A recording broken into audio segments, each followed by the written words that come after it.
Apple ఎంత? KG 100 రూపాయలు sir. మరి నువ్వెంత? 40 కేజీలు సార్. నేను అడిగింది నీ బరువు కాదు, నీ రేట్ ఎంత అని. ఏమన్నావన్నా? నీ రేటు చెప్పు అంటున్నా. అబ్బా అన్నా, చుట్టూ ఇంతమంది జనం ఉన్నా ఎంత డేరుగా అడుగుతున్నావు చూడు.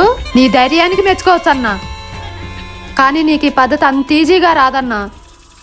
నువ్వెంతో రాడిదేలుంటోనో వస్తుంది. నిజం చెప్పు, నువ్వు పక్కలేస్తుంటావు కదూ. ఏం కూసావే? ఏం కూసావే కాదురా, ఇంకో మాట మాట్లాడితే ఏం కోసేస్తానో అర్థం చేసుకో. ఈ రోజు మా దినోత్సవం కాబట్టి బ్రతికిపోయావు, లేదంటేనా